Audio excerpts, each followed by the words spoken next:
of the souls has finally been occupied by a king. Bai remembered how happy he was when he finally accomplished it, but his celebration was short-lived as he was assassinated right after.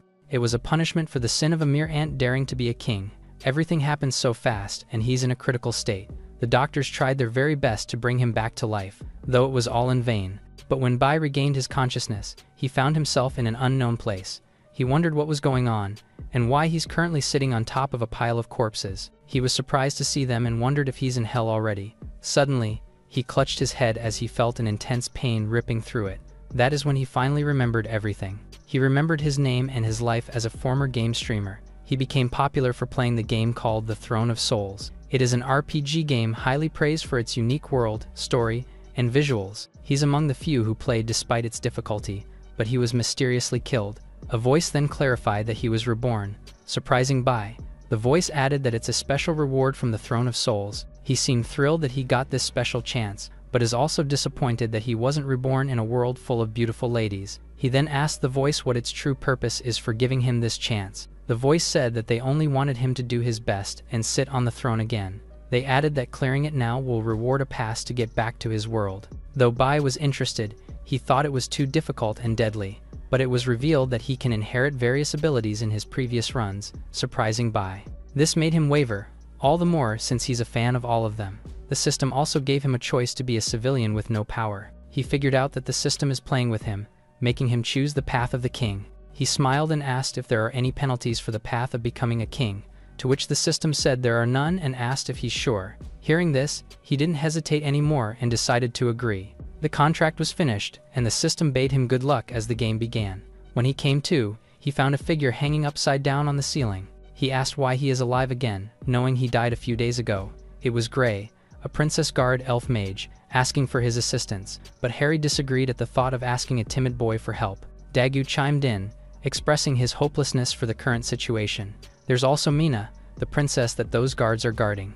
Bai was surprised. These NPCs aren't ones you should meet as soon as you arrive. He realized that if he had chosen the civilian path, he would have died immediately. This place is the Wailing Cave, and it's not a birthplace for weak beginners. Originally, the first chapter of the game should be being born in Anka Village. The next progression would be going to the Burnt Jungle to trigger a forced storyline. Only then can one proceed to the Wailing Cave, where they will do a dungeon break. Bai has no time to ponder and decides he must plan out their escape first. He then turned to the system and activated the initial profession selection. The first option was a warrior, a close combat role who uses a sword and a shield. Next is mage, a long-range role who uses staff and magic spells. There's also the assassin, who emphasizes stealth and speed.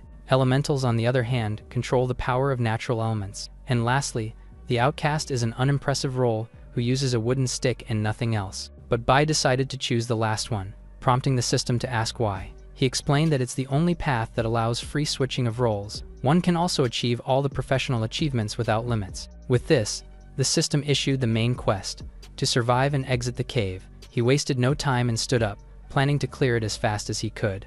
The royal guards hanging above asked him to untie them. Bai stared at it for a moment, not uttering a single word. He knows of the consequences of untying these ropes. The royal guards and the princess will break free from the restraints, only to meet a more brutal fate in the hands of a powerful monster. Everyone will be surprised by its strength, capable of crushing them easily. It's none other than the Blood Axe Modic, a level 30 boss monster. It won't take long for this beast to wipe them out with his axe. This will be the consequence if he chooses to rescue the princess and her guards. But he knew of another way around, and that is to conquer the dungeon alone. He began walking away without untying the restraints, prompting them to protest. They began questioning his decision, thinking he lacks intelligence. Bai only said that they will soon understand what his intentions are. Shortly after, a level 5 Plague Beast cup showed up in front of him. The mindless monster roared and ran towards him. It lifted its spiked wooden club, brandishing it against Bai. In response, he ducked down to evade the monster's vicious swing. He then rolled forward to dodge the follow-up attack from the Plague Beast cub. Harry thought he was just lucky, while Gray remarked how precise he is. Bai smiled, relieved that his battle sense and reflexes are still intact. In utter frustration, the monster then threw dynamite towards him. A powerful explosion ensued, together with the monster's laughter. But from the fiery storm emerged Bai, unscathed, and is out to slaughter him. He smashed his wooden stick against the monster's jaw as a beginning of his hunt. Moments into the battle, Bai is already close to defeating the monster. The roughed-up Plague Beast cub angrily charged against him, only to get his head twisted by a full-body swing of Bai's wooden stick. The hanging royal guards were utterly surprised by his feat, albeit still skeptical. Bai rested for a moment, reflecting on how weak he currently is. The system announced his rewards for defeating the plague beast cub.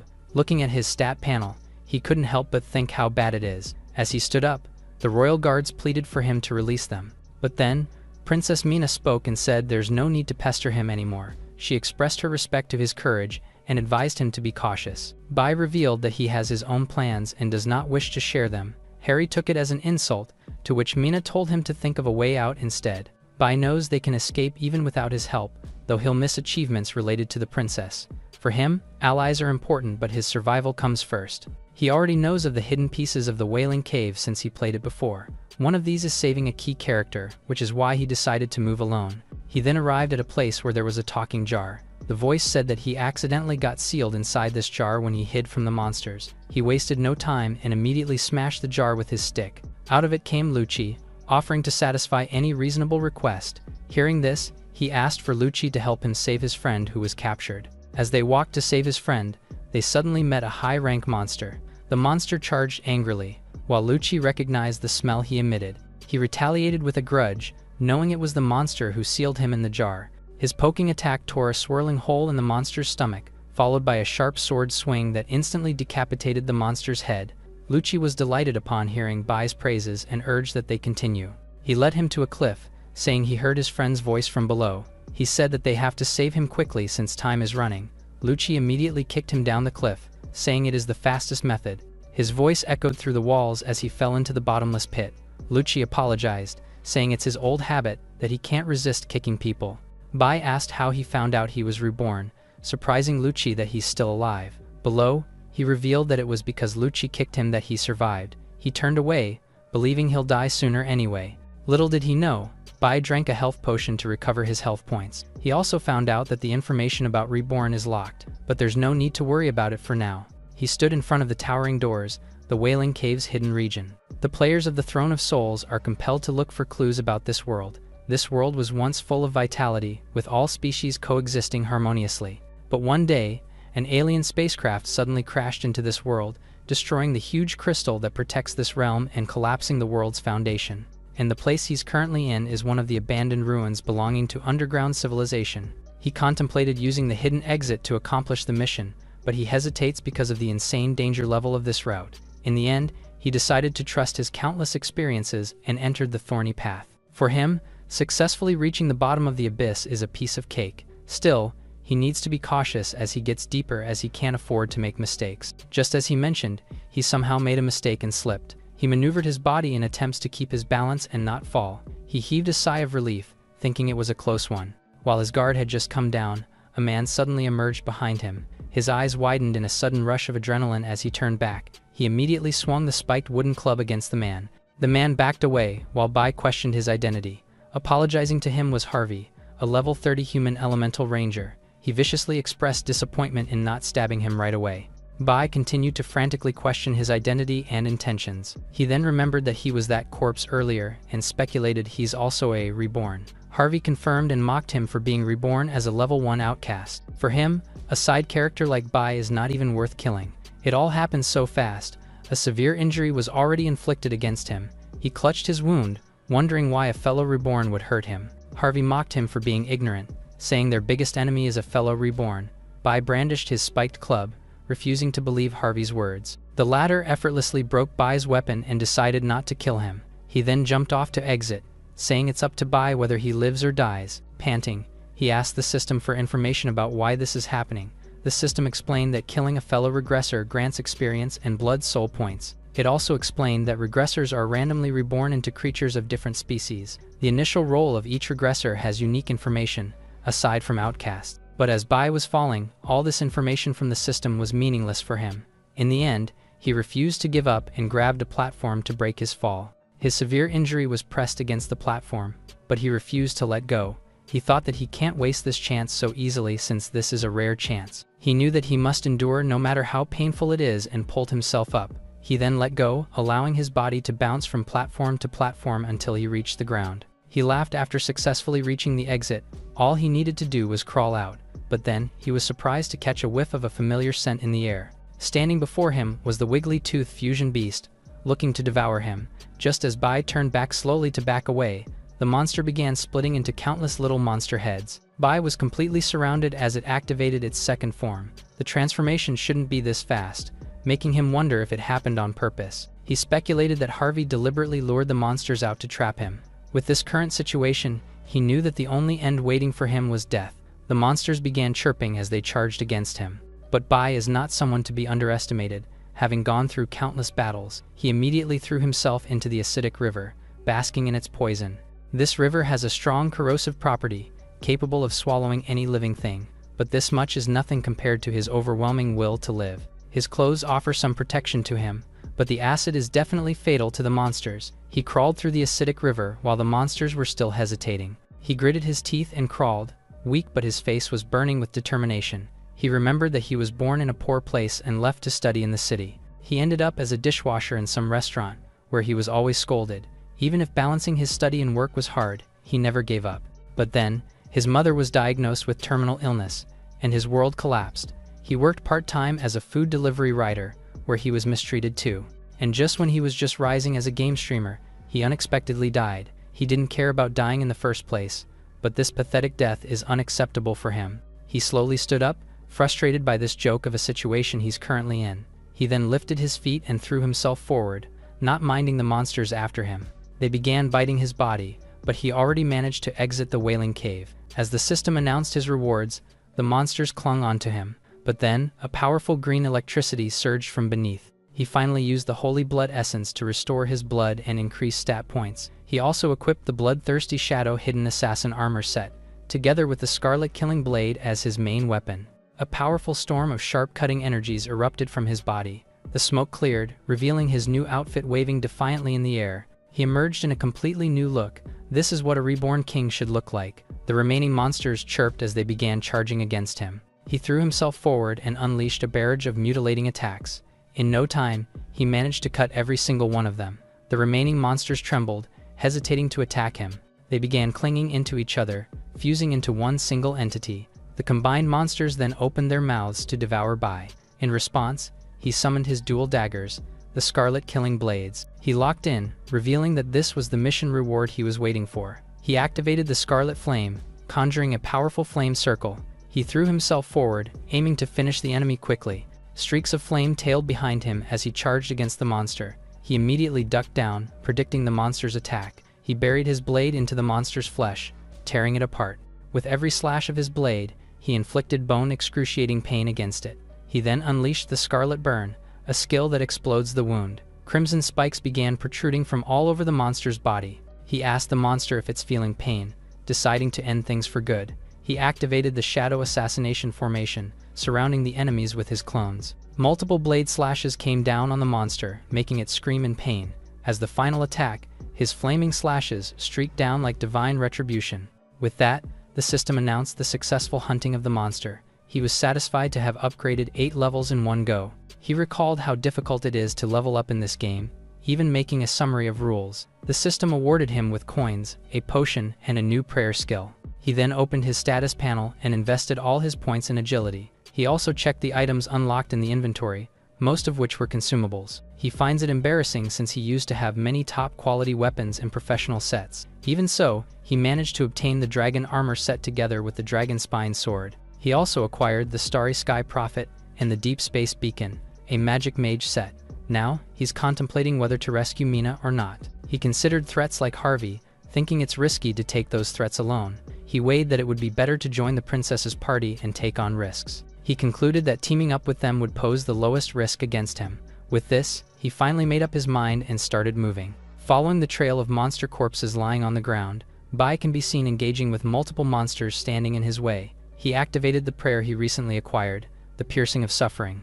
After dealing with all of them, Bai finally reached level 10. However, he learned that his behavior earlier made the princess's camp hostile to him. He wore a helpless expression, wondering how badly they cursed him behind his back. Speaking of Mina's camp, they're still left hanging in the cave, pissed. Mina told them to calm down, apologizing for being weak and dragging everyone down, but her bodyguards do not regret fulfilling their sworn allegiance to her. As they were speaking, 2 crimson daggers flew and cut off the ropes. Everyone fell, while the guards prioritized the princess's safety. As soon as they hit the ground, Dagu complained about another failed attempt at dying. Harry immediately checked up on the princess, to which she said she was okay. On the ground, Gray wondered who did it, suspicious of their intention. Bai revealed himself, telling them not to be nervous, as it's just a payback for how they cursed him. Despite his new appearance, everyone still recognized his voice and were surprised, but Bai revealed that there's no time to be surprised since the boss monster is coming. The guards freed themselves, but were still suspicious of Bai's intentions. Regardless, Mina still expressed her gratitude to him for saving them. Hearing Bai's casual response to the princess, the royal guards were enraged. He continued to provoke them. It turns out that this is all part of his plan. Mina summoned her weapon and told them to stop causing a ruckus. At her order, everyone immediately switched to their battle formation. With this, Bai concluded that he can get along with everyone's personality. With 10 seconds left before the boss's appearance, he set up a thunderstorm trap. Electricity crackled in his body as he turned to them and asked for 3 minutes. From out of nowhere leaped out a monstrous silhouette.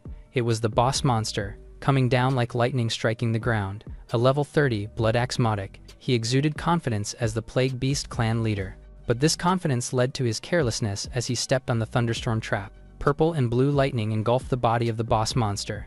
They didn't waste the chance and charged to attack the humongous enemy. But the boss monster has already recovered and retaliated against them. He then noticed 3 arrows aimed directly at his head. He blocked it with minimal effort, saying this is just a child's play for him. He added that they must show their true skills if they wanted to fight.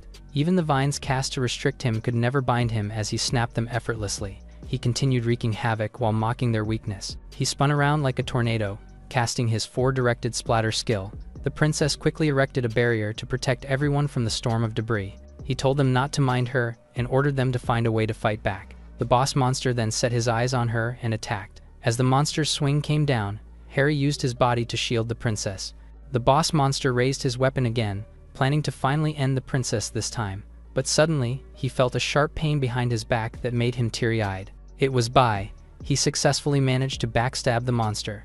With his weapon dipped in the acid Styx River water, his attack has become poisonous. Enraged, he swung his weapon mindlessly, but Bai was evading it effortlessly. The poison attribute of his blade began corroding the boss monster's body. He was so frustrated that he began mindlessly thrashing around. The ground shattered from his overwhelming display of wrath, leading to the pile of corpses. It then exploded, sending the bodies flying all around the place. These corpses were reawakened because of the explosion.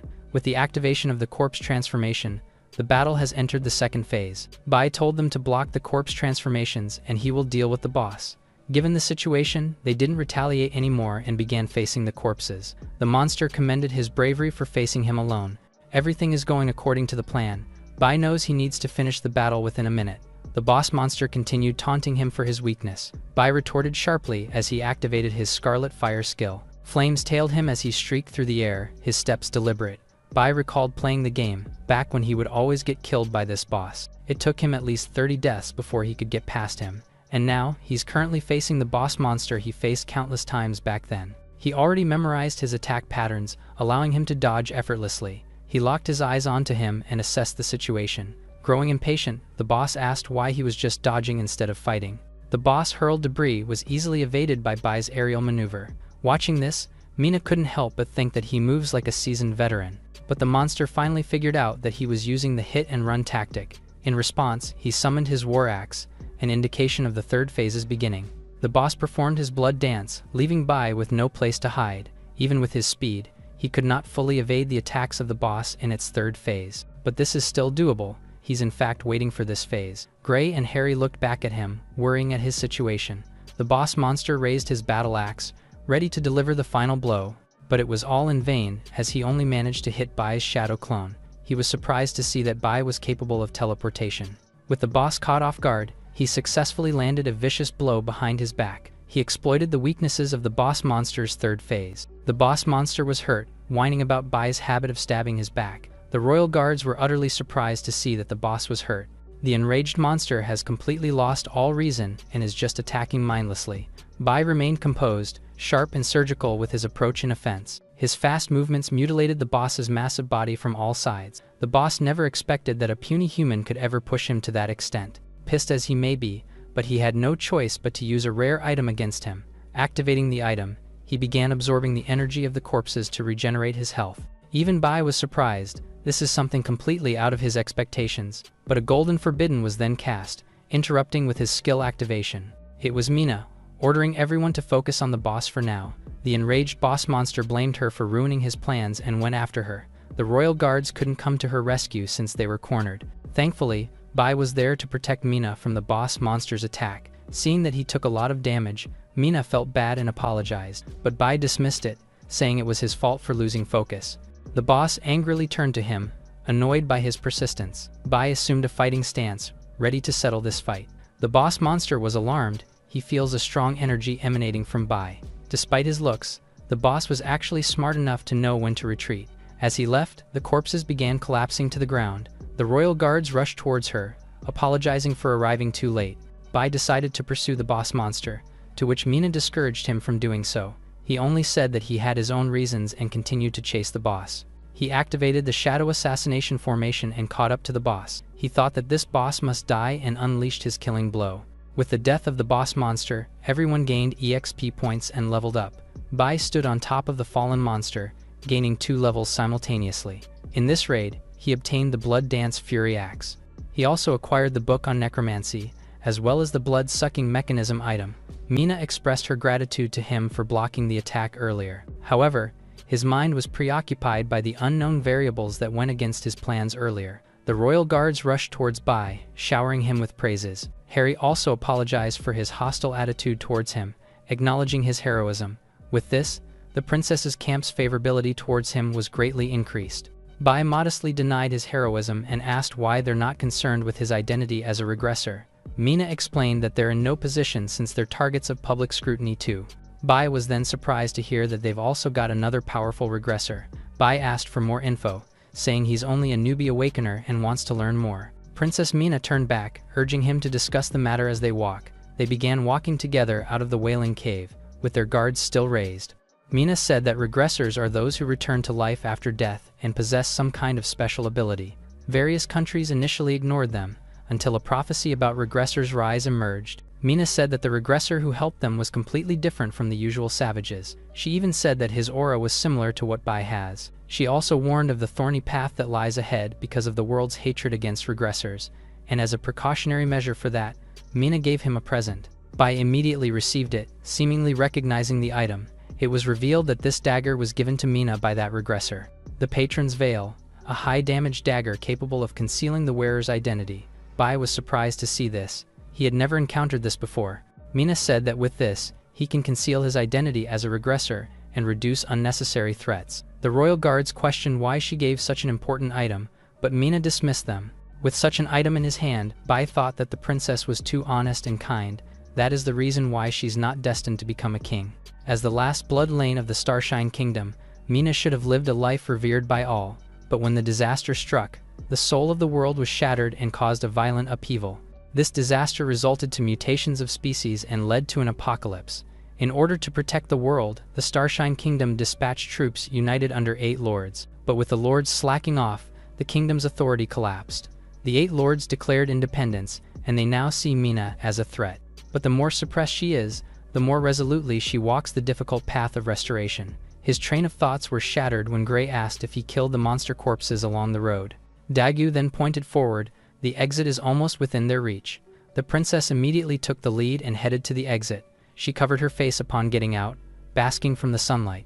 They stood before the breathtaking view outside the Wailing Cave. Mina opened her arms wide, enjoying the warmth of sunlight embracing her body. The royal guards were happy that they were finally free from the Wailing Cave. He turned to Bai and thanked him again, while he dismissed and asked her next plan. He already knew their next steps, but he still wanted to see if there are changes. Gray intended to hide it at first, but Harry said there's no need for it. Mina agreed, though she still feels a little embarrassed to tell Bai. In the end, she revealed that the mercenary group they hired betrayed them. They also took the Star Core necklace, the proof of Mina's royalty. She was full of regrets, blaming herself for being naive and weak. Harry strongly disagreed, saying it's their fault for failing to protect her and the relic. Gray and Dagu agreed, saying the mercenaries were too good with their deception.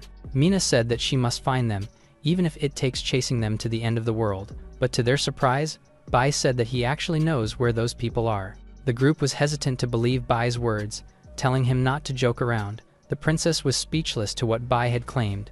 Bai confirmed and told them he never lied to them from the beginning. They were surprised. They never knew it would be too easy with Bai on their side. The princess apologized again for still doubting him at this point. Bai held on to the princess's shoulders and told her to trust him. The princess was glad to receive assurance and help from Bai. Harry warned him not to get too close to the princess, while Gray stopped Harry from meddling. As they continued their journey, they reached the burnt jungle. A monstrous red lizard was seen chasing a small monster. It chomped on it, showing how cruel the jungle and its ecosystem was. With its blood-stained mouth, the monster boasted his status as a hunter. That was until he was the one who got hunted and grilled over a bonfire. Inside the woods, a mercenary group called League of Justice resides. Kura and Maxwell are discussing spending their gains, while Yuri complains about the heat. Hades was preoccupied with a thought and left the group hanging, waiting for his response. It turns out that they were the mercenary group who took Princess Mina's necklace. Hades gritted his teeth, saying that he should have ended the princess. Maxwell and Kura mocked the princess and her group while telling that Hades was too cautious. Hades remembered the princess' rage upon the mercenaries' betrayal. He told her that they've not betrayed them, they're just being flexible regarding their judgment. Hades offered that the princess should be his woman and let him hold on to the necklace. Despite being turned down, Hades prepared a threat for the princess. He turned to her captured guards and asked her if she's willing to watch them die by his hand. The princess was in a tight spot, not knowing what to do. Back to the present, Hades dismissed the thought and planned to raid the nearest village tomorrow. After confirming that they are finally leaving the woods, Maxwell grabbed a woman captive and went back to his tent for a happy time. Yuri suggested they sell the necklace to the nearest country. Hades said it's better to sell it directly to Hyde's earldom. However, Yuri was hesitant since Hyde's is currently in a war, and they won't have time to deal with them. Hyde's is a high-rank earldom with excellent blacksmiths and a powerful army. Meanwhile, both Wembach and Eilina are commoner kingdoms, weak compared to the former. Hades told him that the necklace is worth 10 times all the benefits of the wars. Yuri was shocked, then suggested that maybe they can build a nation just for fun. But Hades disagreed, saying it's best not to covet power that they can't control. He ended the conversation with a reminder that they just need to live a happier life. He then turned to him and ordered everyone to prepare for the raid tomorrow. Meanwhile, Bai assassinated some mercenaries while the group held back confrontation. Mina told them that the mercenaries had an advantage in terms of level and numbers. The royal guards were planning their approach to get back the necklace from them. Bai mentioned that they need to act fast before the mercenaries discover the bodies. The princess warned Bai about Hades, but Bai had an idea. The royal guards were curious and asked what's on Bai's mind. Bai told them that he has a way to make up for their forces' numerical gap. Bai remembered that there are high-level fire spiders inside the jungle. He explained that they must lure the spiders out of their nests, then lead them to the mercenary camp and transfer their aggression to them. Even though the monsters' levels are low, they need to manage enough numbers for a distraction, and the key to their success is whether he can lure the boss out of its nest. On their way, Gray is expressing his skepticism towards Bai's plan. The princess said that her invisibility spell can't be cast on a group. Despite the danger, Harry and Dagu were willing to do it to retrieve the necklace. Bai assured them that their plan won't fail as long as they followed him. He threw several of his items to the royal guards, surprising them. Among the items he gave them was the Shadow of Solitude, an invisibility potion. There's also the relic called Whispers of the Divine, a communication item. And lastly, he gave them a frost grenade for freezing and slowing the enemies down. They were shocked to see Bai casually throwing rare items, asking how he obtained them. It was from his constant grinding before in the game, but he told them it's not important. The princess acknowledged the importance of the artifacts Bai gave them. These artifacts are being replicated by a religious cult that is separated from the 8 countries. They use it for military power and sell it to powerful countries, promoting violence. Some of the original artifacts are being sold at the black market for absurd prices. Bai guessed that the princess tried to hire mercenaries on the black market and failed. The princess felt embarrassed, but Bai promised that everything would be restored. The princess thanked him and was flustered by her feelings towards him. The system presented Bai's mission, to help the princess retrieve the necklace. The system gave him 3 ways to get more new account unlocking rewards. After learning them, Bai thought it would be easy and a fight would be inevitable. Bai told the group they're about to enter the nest and prepare for entrance. Inside, red fire spider eggs can be found all around the tree trunks and on top of the roots. The red fire spider hatchlings are all over the place too. However, the monsters are small enough that the guards could easily crush them. The royal guards are having fun stepping on the spiders. This is their stress reliever. But the princess told them not to fool around as she engages with the monsters. Harry was a bit skeptical with the plan, but Gray said they had no better plan. A huge number of adult spiders appeared, and Harry agreed that Bai was indeed right. The princess and her guards ran to lure the spiders towards the mercenary camp. Meanwhile, the boss monster was bothered by the destruction of her eggs. Bai confronted the monster, not a bit afraid of the enemy's domineering presence. Knowing the princess followed his instructions, it's time for him to do his part. The monster was surprised to see Bai and attacked him. The boss asked if he was seeking death by daring to challenge her. Bai then asked if the boss monster wanted to know his purpose. He then told her that she needs to beat him first and then charged to slash her leg. After receiving an injury, the spider transformed to its human form. She tried to seduce Bai since a huge number of her eggs were destroyed. Knowing he'll be devoured, he slashed the monster's head and declined the invitation. The spider widow suddenly exploded and released her webs around the area. Enraged by being turned down, the boss barraged him with acid shots. He dodged all of her attacks, knowing her hatred reached its maximum limit. He tried to stick to his goal, which is to lure the spider out. Bai knew that their victory depended on whether the spider could be lured out or not. The spider suddenly disappeared, but it was just on the ceiling on top of him. She then released a cobweb from above, aiming to trap Bai. He dodged the heavy impact of the spider's web and attempted to run out of the nest. Chasing him down, the boss thought that Bai might have been intimidated by her dominance, but shortly after, she felt bored and stopped chasing him, saying she has no interest in weak males. Bai tried to bait the spider by telling lies about 30 robust males at their camp. As she was interested in breeding, the spider found his taunting irresistible. With such a tempting offer, the spider told Bai to lead the way to their camp. Bai smiled. The plan was a massive success. The spider army continued to pursue the princess and her guards. Meanwhile, the guards were puzzled by how Bai managed to come up with the plan. The princess reminded them to split up and cover the whole area of the camp. She added that they can't waste Bai's items and must work in perfect harmony. The group dispersed and the spider's army was split into 4. On the other hand, the mercenaries found the corpse of their fallen comrades. Hades figured out that it was a human who killed their companions. He was dwelling on whether a stranger killed them or someone from the princess team. Suddenly, one of the mercenaries reported that they're under attack. He reported that he saw a glimpse of the princess and a huge number of spiders. Hades was shocked by the news, thinking it was impossible for them to escape. Back to the base, the spiders ran rampant and destroyed every tent on their path. With not enough escape paths left, the mercenaries perished while screaming desperately. But the spiders were merciless, devouring the mercenaries without hesitation. Maxell, Kura and Yuri fought hard, while clueless to the sudden spider's stampede. Seeing Hades arrive at their location, they thought they're saved. They then told Hades to lead their group for a counterattack. However, Hades told them to run since the spider invasion is a deliberate setup. Yuri asked about their comrades, but Hades couldn't care less about anything except his life. Praising his cold-bloodedness, the 3 followed Hades towards their treasure storage. However, they arrived too late since the spider boss was finally there. The mercenaries watched all their money being thrashed around by the monster. Meanwhile, the spider boss was delighted to find a lot of men to make her new eggs with. She then unleashed her webs, capturing each and every single mercenary there. She blasted them with acid shots, and only Hades dodged them all.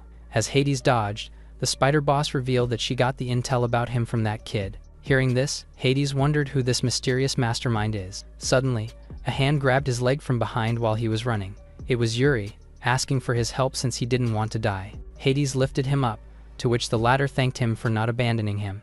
Or so he thought. He could only scream as Hades threw him towards the spider. He intends to escape since he doesn't know what the mastermind was capable of. Hades used the crowd for his escape and let everyone die. After running away for quite a distance, he was utterly frustrated. But despite losing the team he built, he thought that it's a good thing he still has the necklace. But on his way, he saw the princess standing unknowingly. He confirmed that it was really her and wondered how she escaped, but he wasted no time and slashed her with his sword. However, he was surprised to see that he only slashed an illusion made by a top-tier artifact. Suddenly, Bai appeared behind him, pointing his dagger to his throat. Hades quickly countered and asked who his opponent was. He was angered after realizing that this kid plotted everything just for the necklace. He underestimated Bai due to his level and claimed that all of his plan was a waste. Hades charged towards Bai, aiming to engage in a head-to-head combat. Bai easily dodged his attack as he maneuvered into the air. Seeing his agility, he wondered if Bai was really at just level 10.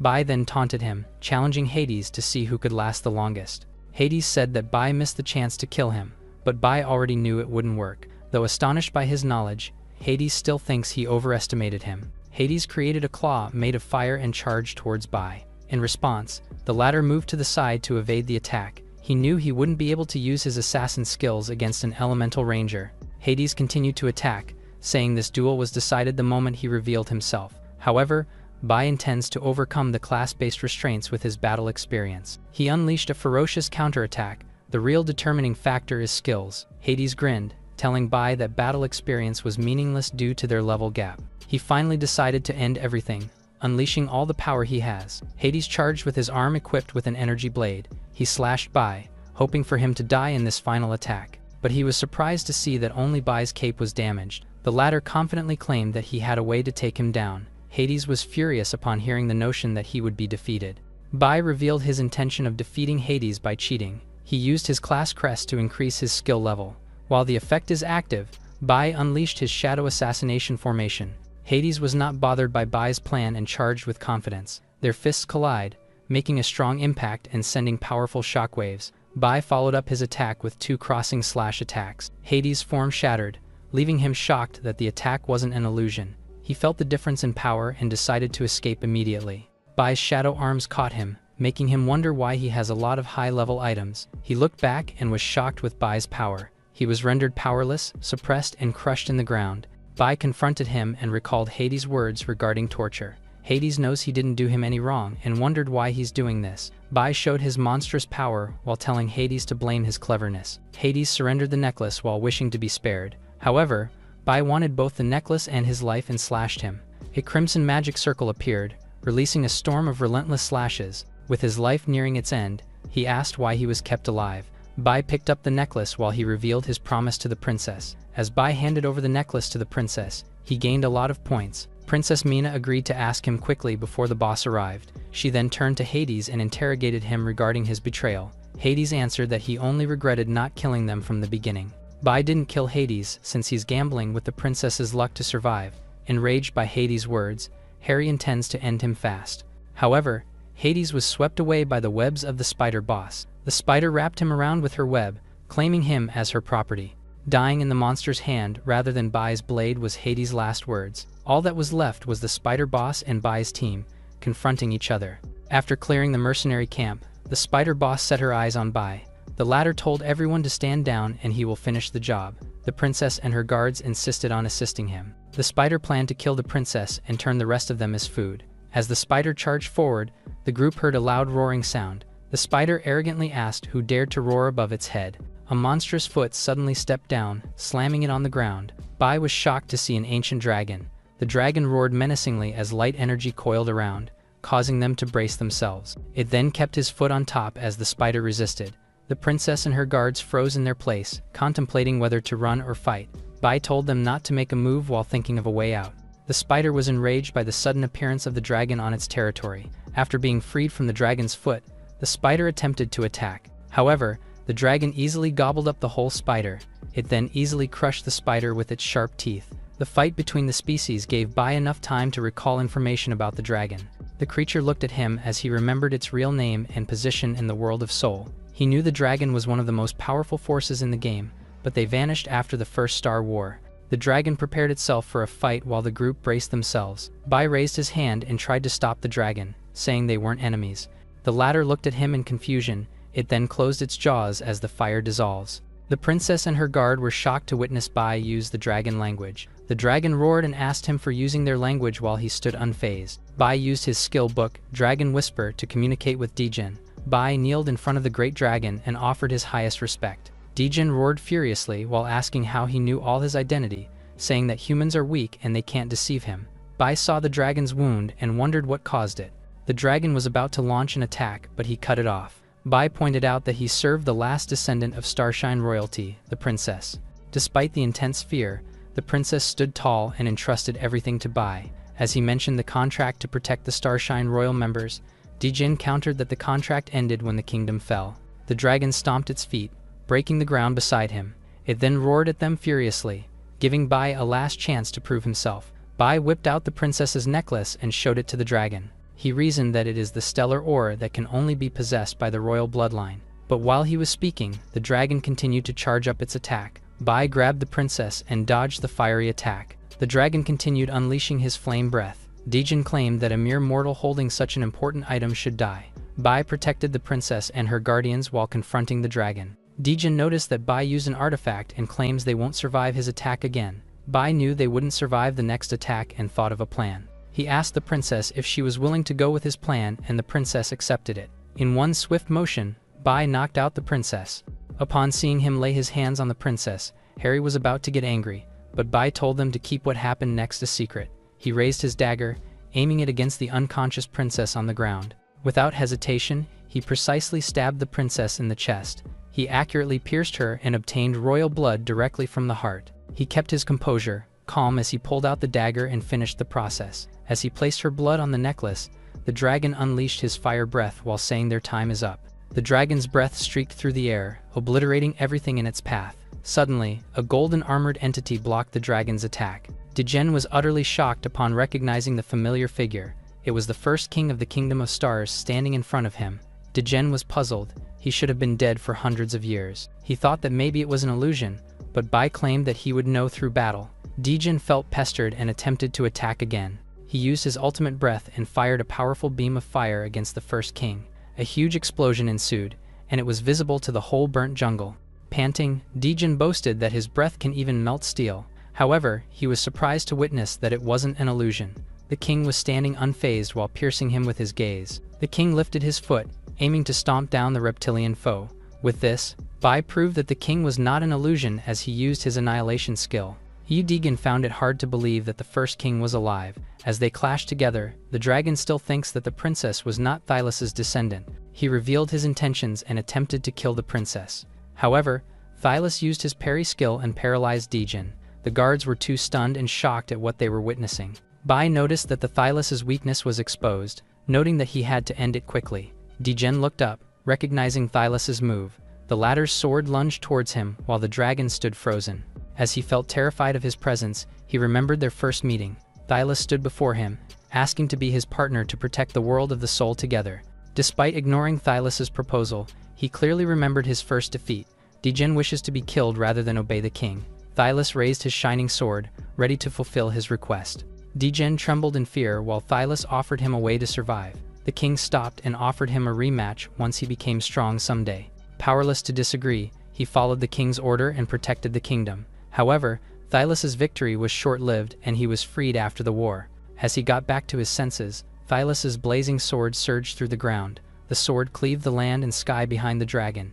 Dijin bowed down, being overwhelmed by Thylus' strength once again. He then retaliated, thinking it was a trap to make him obey the princess. As he refused to obey Thylus, he suddenly vomited, revealing a brown chest. With his pride and freedom on the line, Dijin flew away. The guards asked why Bai let the dragon get away. Bai responded that he failed to kill the dragon due to the time limit.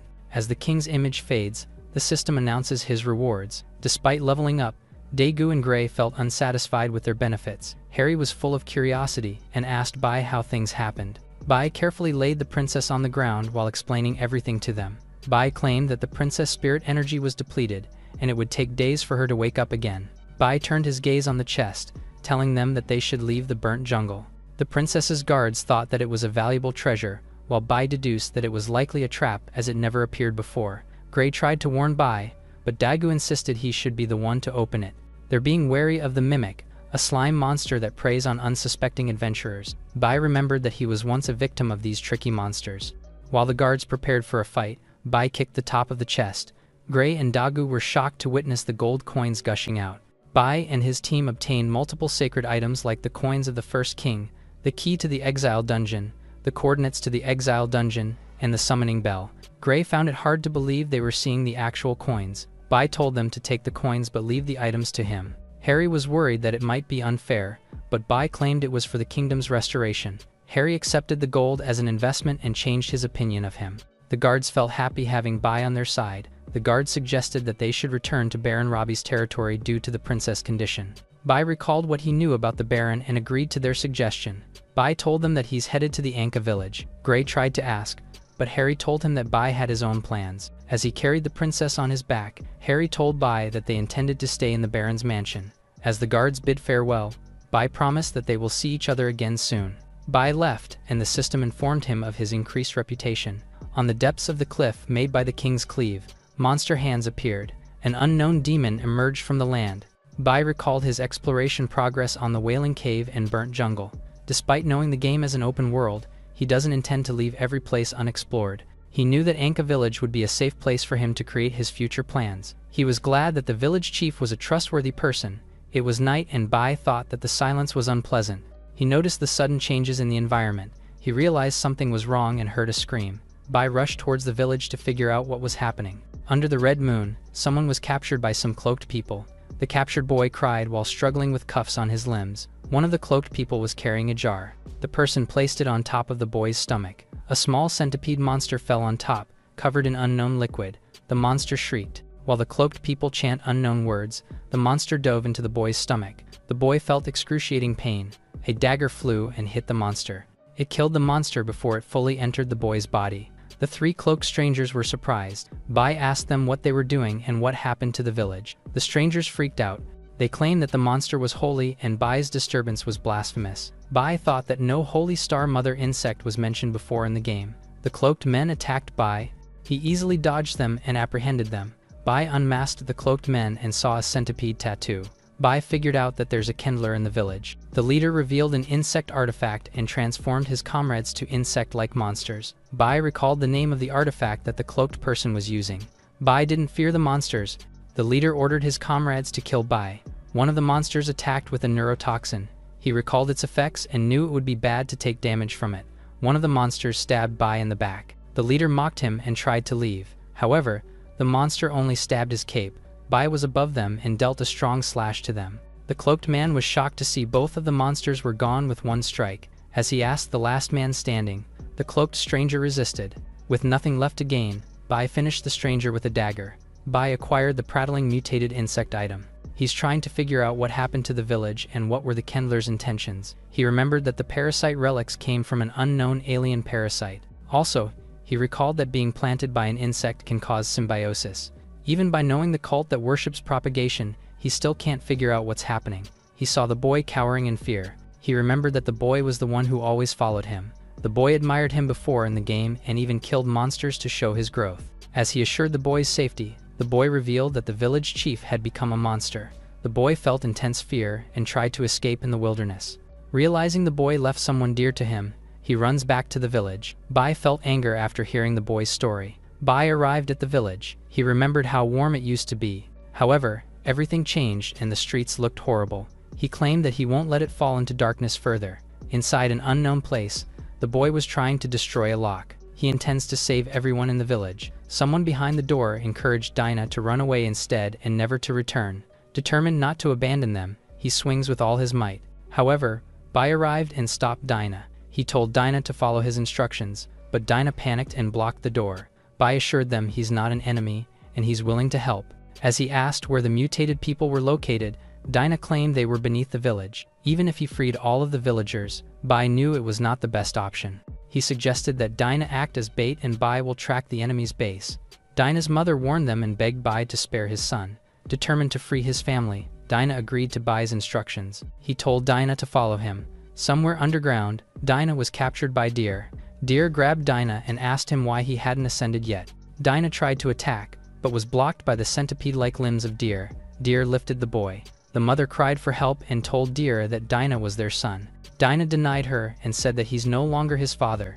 Deer claimed that he will perform the ascension for Dinah himself. Deer's group left the prison and went underground. As they walked, Deer asked his comrades where their cloaked comrades went. They arrived at the ritual chamber. The cloaked members released their tentacles while surrounding Dinah. The ritual was interrupted after Deer knew that the 3 people he sent were killed. Deer was enraged by the news and filled with disappointment towards Dinah. He asked Dinah what he did, but Dinah didn't know. As he threatened his son with a blade, Dinah shouted that he wanted the chief to do the ascension. The chief arrived and Deer stopped. Dinah thought his mission was complete. He knew that behind that door resides the cause of their suffering. Dinah was taken to the village chief's chamber. The village chief told him that he wanted Dinah to inherit everything. Before the ceremony, the village chief revealed his secrets. He claimed that it all started due to the plague from the past. As he was saddened by their situation, the Kindler arrived at the village. The village chief used the power given to him to ascend the rest of the villagers. However, he's no longer fit to fulfill his duties due to old age. Dinah defied the village chief. The village chief released an insect. The insect headed towards Dinah to ascend him into an insect-like monster. Dinah hit the insect with a rock as he refused. The village chief went irate after his best work was destroyed by Dinah. Dinah rushed to the door. The village chief claimed that the door was something Dinah couldn't move. However, Dinah intended to lock them all inside. Dinah left everything to Bai. The village chief charged towards Dinah. Bai slashed the chief's leg and showed up just in time. The two clashed together as they talked about saving the village. The village chief was severely damaged by Bai's attacks. Dinah was furious by the village chief's blabbering as he hit himself. The village chief continued to justify his actions. Enraged by Bai's interference, the village chief unleashed his full power. He released a toxic gas that filled the room. Bai and Dinah covered their noses since the gas can paralyze them. The village chief continued to charge towards them. Bai deflected his attacks despite the gas. Unfortunately for him, Bai had a purification mask. He also gave one to Dinah. The village chief was infuriated since his gas didn't work on them. Bai confirmed that the village he once knew was no longer present. He remembered the time he first met the village chief. Lying outside the village grounds, the chief shared his food's portion to him. The village chief asked him to protect the village in his place as his dying wish. Still, the chief told him to be free and not be bound by such a small village. After recalling everything, he intends to finish the chief as his thanks. Bai made a critical hit to the chief's body. The village chief fell and struggled to keep himself alive. Bai told him that his time to protect the village is done. As the chief grabbed Bai's leg, their memories together flashed. He recalled the time the Kindler offered him power. The village chief took the risk, despite not trusting the Kindler. He felt excruciating pain during the ritual as the Kindler told him about the insect's power. Bai wondered why the Kindler had done such a thing in the village. Despite their encounter in the past, the village chief told him that things had changed. However, the village chief changed his mind. He pulled out his insect core and offered it to Bai. The chief died after entrusting the village to Bai again. The system informed Bai that he defeated the village chief and he earned soul points. Also, he received 2 items after the battle. Bai thought of saving the remaining villagers and killing the mutated ones. As he held on to the insect core, a connection happened again. Bai saw an unknown underground passage. He was led to another world fragment surrounded with insect-like tentacles. The Kindler noticed Bai's consciousness and told him he'd been waiting. Shocked to hear the Kindler's invitation, he still needs to find his location. Deer heard the chief's death and assembled his comrades. A big golden insect created vibrations on top of a building. The vibration alerted the whole village. A group of church assassins arrived at the village. The monster villagers noticed the arrival of the group. The villagers attacked, trying to hold them off. The leader of the squad noticed that the reason why the people of the church never returned was due to insect-like mutation. 2 of the assassins are the vanguard. The other 2 were a mage and a gunner. One of the villagers confronted the leader of the assassins. The leader easily dealt with the last villager. She's now curious about the secrets to why the village was important to the church. Bai realized that the village chief's family was assigned to protect one of the world's fragments. However, the Kindler took advantage of them due to lack of knowledge regarding its power. Bai remembered the value of each fragment piece and the power it holds within. Knowing the importance of the fragments, he intends to take the one hidden in the village to be king. Dinah admired and complimented Bai for saving them. However, he suddenly felt anger after Bai mentioned that mutated villagers can't be saved. Despite what his father did, he can't despise him as a parent. Deer kept yelling behind the door, blaming Dinah for the chief's death. Dinah felt traumatized by his father's words, wanting to kill them. He realized that saving his father was just a mere fantasy of him. Dinah requested to leave the final blow to his father to him. Bai noticed that Dinah was thinking like a true human, and not like a programmed NPC. He opened the door and Deer's group surrounded them. Deer held her wife hostage. Dinah tried to remind Deer that he was holding his wife, and not just anyone. Deer told them that Ascension removed the burden of having feelings. He offered to free his wife in exchange for the key that Bai got from the village chief. Bai accepted the offer in exchange for Dinah's mother. They made their exchange. Deer felt ecstatic after having the key that the village chief kept away from him. He also claimed that besides having no feelings, he does not intend to keep his word. Deer ordered his comrades to kill them. Bai told him that he can take the key easily from him. He used his piercing pain skill that stabbed the monsters around him. Deer was shocked to see how strong Bai was. He attempted to order all of his soldiers to attack Bai. However, he encountered one of the village guards. Before its head was pierced, the guard informed Deer of the assassin's arrival.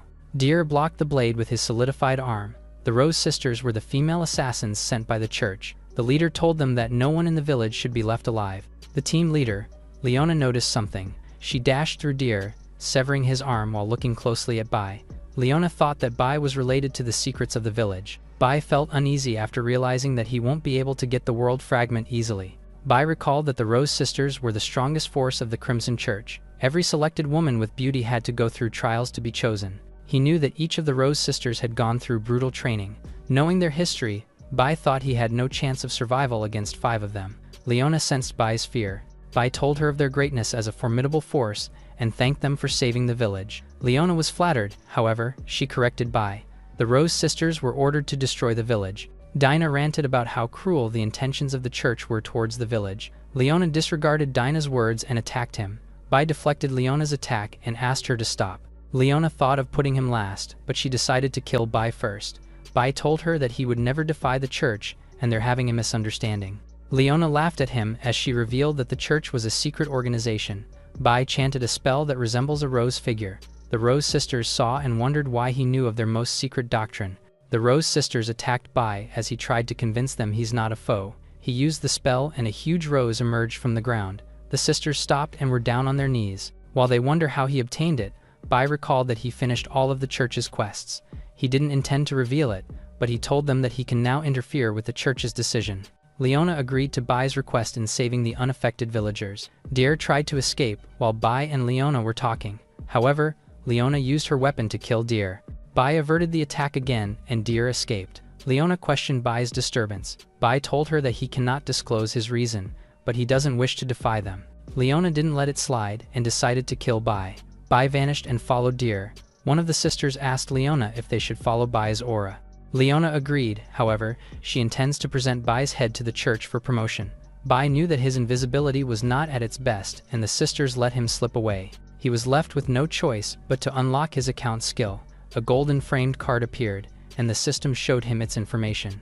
Bai gained a Civilization-era skill and obtained Guide as his new account role. He thought of using this new skill to revive the destroyed village. However, he still needs to consider his combat power. Bai stopped and thought that the final battle was about to begin. Somewhere under the village, Deer arrived at their hidden base. He reached the Holy Father of their cult and asked for power. The Holy Father granted him power and ordered him to keep his promise. A centipede monster entered through Deer's mouth. Gold shards appeared on his back as he struggled in pain. Deer turned into a boss monster. The temple guardians were discussing how Deer obtained the key from the chief. They intend to steal the key so they can meet the Holy Father. While they were plotting their attack, tentacles appeared from the temple door. The temple guardians were caught by Deer. Deer remembered what he suffered from the temple guards and killed them. He used the guardian's corpse as nutrition. He intends to kill everyone in the village to gain strength to fight Bai and the sisters. Deer was surprised to see Bai appear in front of him. He belittled Bai and attacked with his sharp tentacles. Bai easily dodged them and deflected his attack. Bai confronted Deer and they clashed. As Deer charged with all his might, Bai slashed his arm easily. He left Deer in a weakened state since he agreed to a promise with Dinah. Enraged by his situation, Deer spouted words that triggered Bai. He recalled that his father once wished that Bai shouldn't have been born. Despite his hatred, he calmed down. He reminded himself not to be affected by the past as he reached the door. He tried to open the door, but it wouldn't budge. Deer told him that he needs a key to open the holy chamber. He also claimed that sparing him would have saved him time to open it. However, Leona arrived and stepped on Deer's head. She found the key and was curious about what lies behind the door. Bai told her that he was about to find out. Leona destroyed Deer's body and told him that she's only interested in Bai. Bai felt flattered, but he thought his world fragment would be robbed. Deer tried to escape with only his head and legs. However, Dinah arrived at the scene to stop him. Deer tried to order him to offer Dinah's body. As he attacked Dinah, his son slashed him in half. Deer's body melted and turned into an acidic sticks of water. Dinah finally avenged her mother and leveled up. Dinah trembled in rage after killing his father. Leona asked him how it felt after killing his own father. Bai interfered and asked her not to rub salt on someone's wounds. Suddenly, Leona felt a strong headache. She remembered her past struggles and was abused. She saw her younger self burning a house down. One of the Rose Sisters tried to put Leona back in her senses. Bai told Dinah to leave since his promise was fulfilled. Leona held on to the key and told him that his efforts were in vain. Bai suggested that Leona open the door instead to resolve her curiosity. Leona ordered one of her subordinates to open the door. As they opened the door, multiple tentacles appeared and pierced 3 of the Rose Sisters. Leona and Bai managed to dodge the trap. However, the 3 Rose Sisters are still alive and realize it's just the intensity of the murderous intent inside. Leona's curiosity grew and decided to conquer what's beyond the room.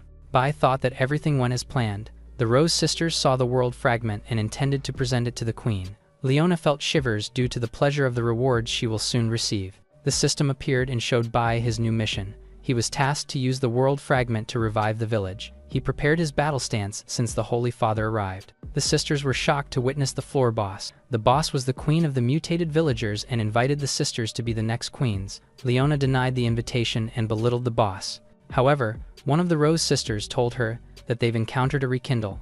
Leona ordered his subordinates to commence maximum combat authority. Bai realized that without the princess' help, he would have died the moment they saw him. All of the Rose sisters focused their attacks on the boss. Their attacks revealed the Kindler's true identity.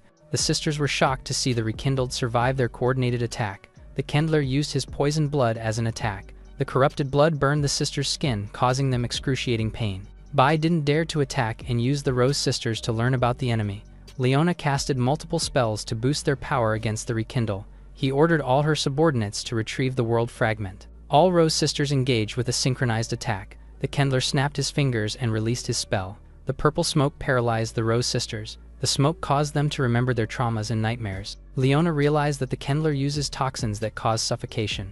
Leona remembered the man who punished her. She was blamed for the death of the man's daughter. She asked why the man always appeared in her mind. The previous boss's image appeared and told them to worship her. Leona denied her thoughts and was snapped out of the illusion. She called out to her subordinates. However, the Rose sisters were strangled by the insect monsters. The Kindler commended Leona for resisting his spell and for having strong will. Enraged by forced submission, Leona used her hidden skill. Her strength and power was boosted by the blood red bloom.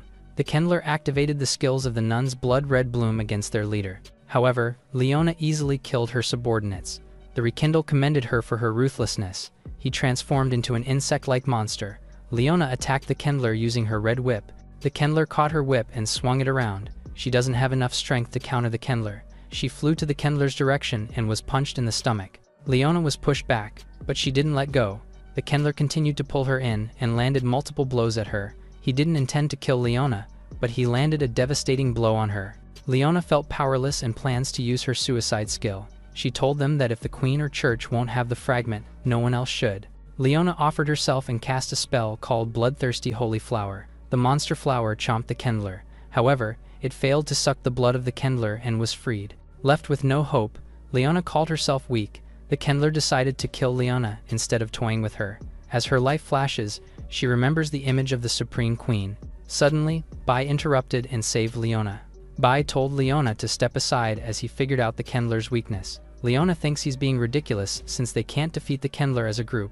The Kindler even treated Bai as an NPC. Bai claimed that he'll beat the Kindler using his battle experience. Commended for being a strategist, the Kindler launched his attack. As the Kindler intends to kill them all, Bai manages to dodge and save Leona. Despite Leona telling him not to meddle, Bai revealed that he's also a Kindler. Leona asked how he managed to hide his identity.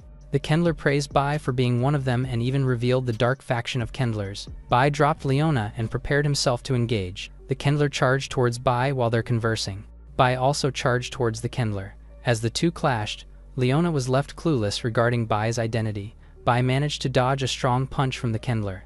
While evading, he was mocked that his battle experience was a waste of time. Suddenly, Bai unleashed multiple strikes to the Kindler's body. Leona was shocked and impressed with Bai's speed. The Kindler had enough of Bai's speed. He transformed to a different form with more agility. The Kindler caught up to Bai's speed. He made a twin blade slash. However, Bai appeared on the Kindler's back. The rekindled tried its best to hit bait, but he failed miserably. While using his shadow step skill, he explained to the Kindler the difference between power and battle experience. Bai attacked again with multiple slashes to the Kindler's body. The Kindler's plans to hide and only show up after leveling up. With his plan ruined, the Kindler used its ultimate skill. Leona suddenly felt extreme pain in the head due to the Kindler's magic. As he summoned his monster minions, Bai told him he's not the only one who could do it. Bai used the spirit summoning bell and the village chief emerged from its call. The village chief made his redemption by slaughtering the mutated villagers. The Kindler was annoyed after being countered by Bai every single time. The Kindler didn't intend to lose and headed towards the world fragment. As he stabbed the Kindler's back, Bai made a connection again. The memories of the Kindler flashed in his mind. The Kindler used to be a biologist in his previous life. After being betrayed by his business partner and taking his project, he lost everything. Bugis was about to drop himself on top of the building roof. However, his creation stopped him. Despite not knowing what the insect told him, he took his revenge on the company. He injected himself with an unknown serum to gain power. He transformed into a monster without a care in the world. Bugus realized that his memories flashing might be due to the power from the world fragment. The Kendler was back to reality and felt Bai's stab. Bugus successfully absorbed the power of the world fragment. Leona was shocked to witness the power of the world's soul fragment being absorbed. Bai realized that attacking Bugus's body directly won't end the battle. He pulled out and set his eyes on breaking the fragment. He made multiple slashes, but the fragment didn't break. Bugus revealed that he reinforced the fragment with special coating. The system informed Bai of his new skill, and the fragment stopped providing power to Bugus. Bai was glad that the skill he thought had no use saved him. With no power being absorbed, Bugus was suffering in pain. Leona tries to assist Bai, however, she's still in a weakened state. Bai threw an item towards Leona. He gave her the Crimson Rose badge to heal her immediately. Despite questioning Bai's decision, she was healed instantly and her power was boosted. Bai explained that they need to work together to take down the Kendler. Leona agreed and followed Bai. He charged towards Bugus and intended to end the fight quickly. Bugus tried to counter, however, he was no match for Bai and Leona. The two unleashed multiple blows and dealt critical damage to Bugus. Despite receiving a lot of damage, Bugus mocked their synchronized attacks. As he was about to counter, Bugus noticed something thrown at him. Bai used his deep space items and Leona wrapped him with a huge rose. The battle ended in Bai and Leona's favor. Bai received new artifacts and sets. He noticed the Dark Kendler mark, which gave him the idea to check the Dark faction. Suddenly, he appeared in the Dark Round Table Hall. Bai successfully assumed the role of the Kendler upon his arrival. He was greeted by the administrator. The administrator asked why Bai was alone and his purpose for the visit. Bai insisted that the gathering was today. The administrator apologized and accepted Bai's confirmation. Bai went silent, while the administrator asked him to let his mistake slide. They arrived in a hall with a huge door. As Bai was about to open the door, the administrator looked at him differently. Bai claimed that the administrator wanted to kill him by taking him to a door with a higher level. He acted like the previous Kendler and persuaded the administrator to stop with the trickery. The administrator told Bai that he passed and he's just doing his duties. Bai asked if they don't have detection items to determine the members. The administrator confirmed that they don't have enough items to detect the level 40 and above. As he mocked the administrator, he opened the door to the hall. Luckily, he made it to the correct gathering place. Bai was glad to have access to the previous Kendler's memory. Paz noticed that Bai was late. However, Bai talked back and mocked Paz regarding the previous auction. Paz was pissed and asked Bai for a duel. One of the members reminded them that they're in a neutral zone and no fight is allowed. With his pride wounded, Paz intends to kill Bai. The Duke arrived at the gathering. The Duke informed all the members about the three-way war and its status. The Duke asked Paz the status of his recruitment task. Paz reported no progress. He claimed that all Reborn players wanted to be free. The Duke felt disappointed towards Paz for not doing everything. Paz responded that he killed all who refused his invitation. The Duke was enraged. He called the other players as fools for not joining them. One of the members tried to calm him down by reminding the Duke of their numbers. Moving forward with their agenda, the Duke praised Bugus and announced his rewards. As Bai pretends to be Bugus, he stays silent and listens to the Duke. The other members were amazed by Bugus's feats. Paz felt jealous and it gave him more reason to kill Bugus. Bai appreciated the praise from the Duke and asked if he could recruit. Paz interrupted as his responsibility was about to be taken by Bugus. Paz tried to persuade the Duke that it's not right. However, the Duke agreed to Bai's words. Bai thanked the Duke for the approval. Bai was glad to have access to higher level items due to Bugus's achievement. On his way to treat himself with the reward, Bai was amazed by the Dark Kendler's halls. As he went through the door, he was greeted by an unknown merchant. Bai knew that the merchant's name was Mary and was informed of his reward from the Duke. Impressed by the recognition, Mary showed her new items just for him. Despite having much more interesting items in his inventory, he tried to look further. Bai was surprised to see a deep space artifact. As he was asked by the merchant, he tried to bargain with the lowest price. Mary denied his bargain and reminded him of how rare the item was. However, Bai tried to sway Mary to think that such a rare item was found, yet no one bought it. Mary agreed to what he thought and considered taking Bai's offered price. She offered to accept the given price with a condition. As Bai agreed as long as it was within his power, the system informed him of his agreement with Mary. Bai was delighted to have a huge deal for such a low price. The system appeared to inform him of his points and new information about the village. He was surprised to know that the first king lived in the Anka village. The surviving villagers met at the center of the village and greeted Bai. As the people showed their gratitude to him, Dinah boasted that he saw how powerful their savior was. The elders praised Bai, however, they were more concerned about the village's restoration. Bai offered them a solution to their problem. He used the artifact he purchased, and it repaired the villagers' houses. The villagers were surprised to witness the technology brought by Bai. Impressed with Bai's skills and generosity, Leona offered him a place at their organization. He refused and revealed his intention to be the king of the world. Leona warned him about politics and threats. Bai suggested that she should take him to their queen to form diplomatic relations. She thought it was ridiculous and left the village. Bai left the decision to Leona and waved goodbye at her. She looked back once more, and to the item he gave before. As she left the village, Bai's reputation was favored by the Rose sisters. Bai was informed by the system regarding the new benefits he received. He checked the Leader of Civilization era skill and explored the area. He was glad that the exploration mechanism was the same with the game features. He was informed that only 25% of the account benefits can be utilized. Despite his skills being limited, he's glad to receive such helpful perks. He explored further and looked at the burnt jungle. As he checked his previous battlefield, he saw demons rising from the cliff. He realized that the King's Cleave unleashed the demons underground. The system warned him to counter a demon army's invasion. Dinah asked him what's bothering him, and he told Dinah of the incoming demon army.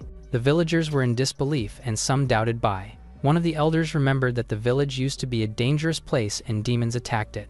Some of the villagers even called the old man senile, but the elder stood his ground. Dinah told the villagers to just follow Bai's instructions. Since they'd been saved by Bai, they all agreed to him. Bai bid farewell to Dinah, and the villagers hid in the underground base.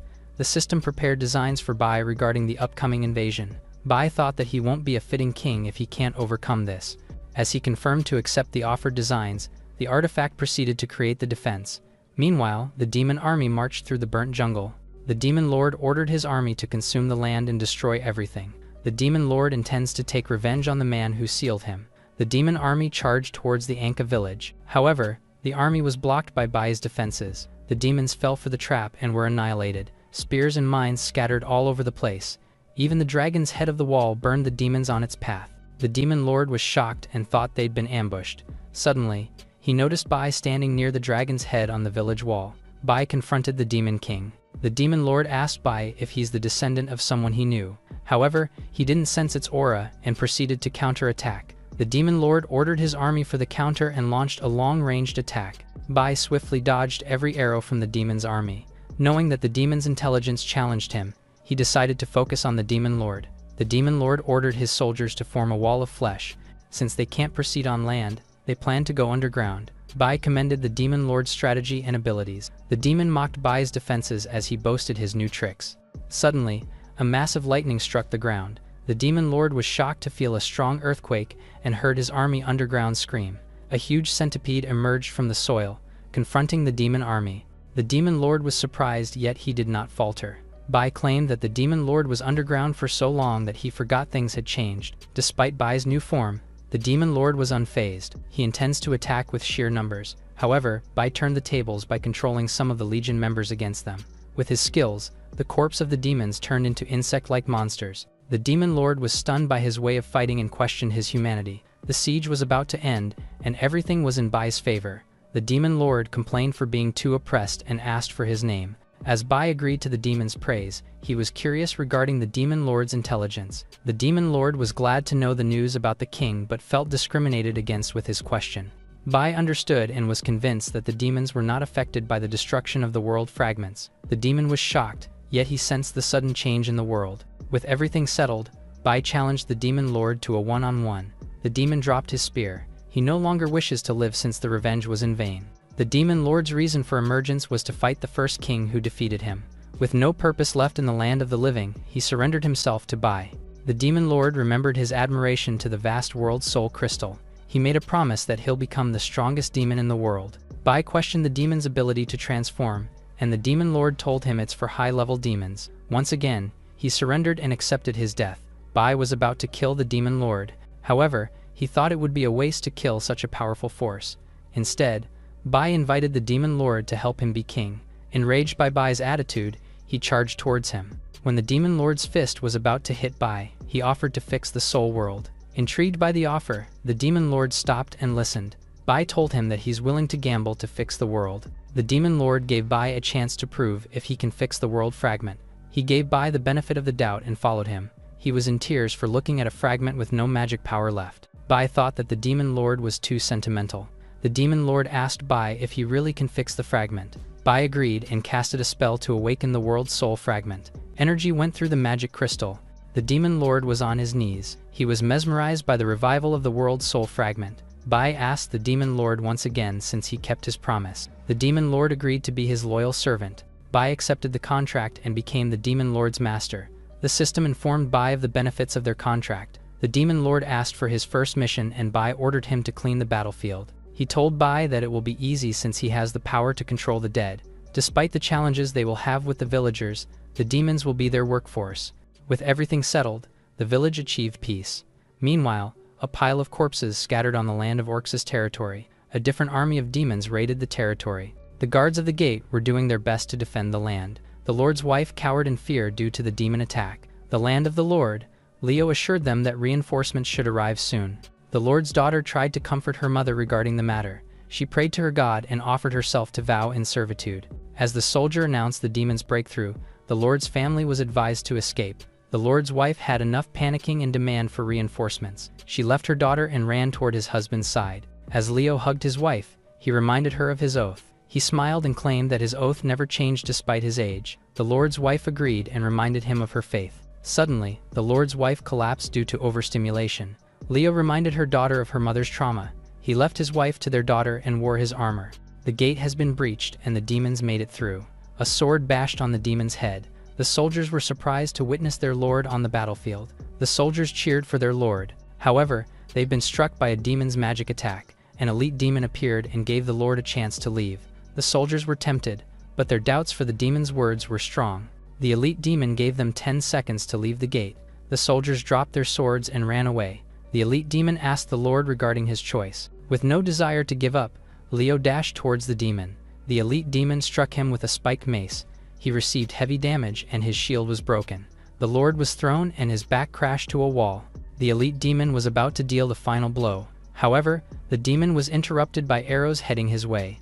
The elite demon blocked it with his left arm. Leo's daughter arrives and intends to save his father. The elite demon ordered his subordinates to deal with the lord and his daughter. With their boss' permission, the demon army intends to torture them. The daughter froze due to fear as she listened to the demon's cruelty. Surrounded by the demon army, she wished for someone to save her. Suddenly, the demons heard a familiar voice. Bai and the demon lord in the form of a dazzling horse arrived. As Earl questioned his master's form, they were ordered to bow by the demon lord. With his subordination questioned, Earl kneeled along with the demon army. Leo's daughter was shocked to see the demon lord as a horse and wondered who's on top. Before Bai's arrival in Orcs' territory, the villagers of Anka were surprised. Dinah and the villagers were impressed with Bai's achievements. As the demon lord mocked Dinah, he was mocked back and disrespected. One of Leo's soldiers arrived and announced their call for help.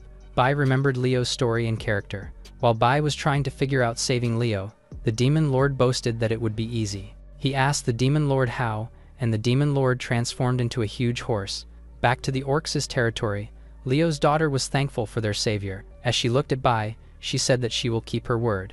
Earl reminded the demon lord of their ways towards humans. The demon lord sensed disobedience and stomped down on Earl. Bai noticed that the demon lord had no control over the demons. With the demon lord's confirmation, they attacked the demon army to teach them a lesson. The demon army surrendered in fear after being beaten by Bai and the demon lord. Leo reached out to Bai asking if he belonged to nobility. Bai answered that he's just an ordinary villager from Anka village. Leo thought he knew no one was strong in the village and a plague destroyed it.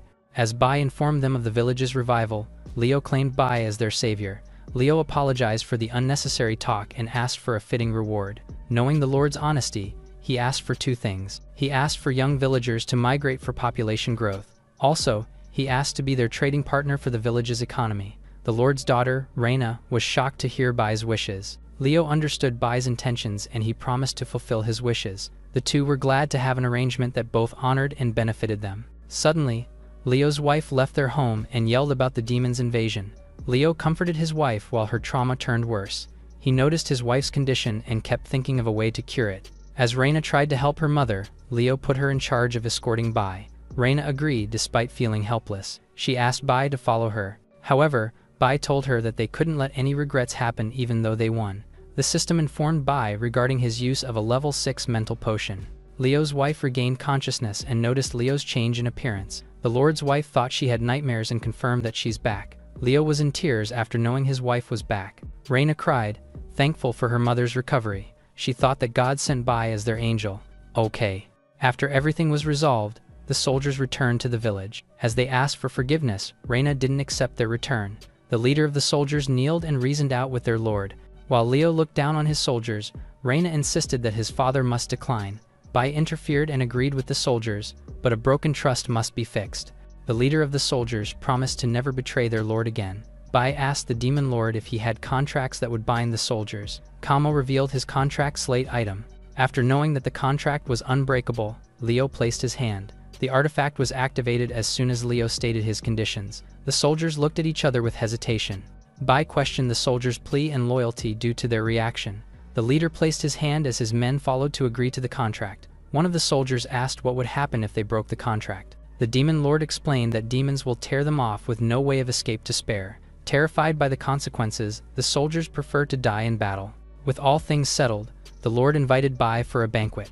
The night has come, and the demon lord admired the moonlight. He noticed Reina was dressed to accommodate Bai for the night. Kamo thought that his master would be sleepless. While Bai was resting in his room, he felt glad to have good food for the first time. Reina knocked at the door. Bai opened the door and asked for Reina's purpose of visit. Reina surprised Bai with an evening dress for a talk. Bai was surprised, but he questioned her dignity regarding her actions. Reina suddenly hugged Bai. The two fell on Bai's bed. Reina revealed her promise of faith to the one who saved their territory. Bai went along to test Reina's conviction. He asked Reina if she's ready for what's to come. She blushed and thought of keeping her promise to her god. However, Bai got off and told her that she's dedicating her life to the wrong person. Reina insisted that he's her god and she vowed to give herself. Bai carefully knocked her out. He covered her with a blanket and let her rest. He said he'd rather be worse than a beast than be a beast. Bai left and wished her a good night's sleep. The next day, Leo confirmed the labor force he will provide to Anka village. Bai appreciated Leo and was about to leave. However, Reina told him to wait and made a request to his father. She asked Bai to marry her. Leo and Bai were shocked with her announcement. Leo dragged her daughter for a discussion. He thought that Reina was joking, but she confirmed the truth. Leo understood her feelings, however. He explained why marriage isn't possible. He claimed that if Anka village and their territory was united by marriage alliance, both of them would plunge into the abyss. He knew that it could lead to their destruction. Reina kept insisting that Bai was God-sent. He remembered just how strong her daughter's stubbornness was even in childhood. Leo reminded her daughter that marriage is not easy. He also informed Bai that Reina was an only child, and she was important to him. He revealed her daughter's skills and character that made her the pearl of their territory. Leo agreed to assume that it was the god of fate who arranged everything from the start. Bai felt pressure as Leo asked him what he thought about her. Reina interrupted that she doesn't care about status and she's willing to let go of everything. Bai thought that it would be an honor to marry her. However, he had ambitions. He revealed his goal to form a kingdom through Anka village. Leo and Reina were shocked to hear Bai's goal to be king. Reina claimed she understood and she must support his other half's wishes. Leo felt that he had to bear the feelings of a father letting go of her daughter. Leo placed his hopes and trust in Bai. With everything settled, Bai felt relieved after the conversation ended.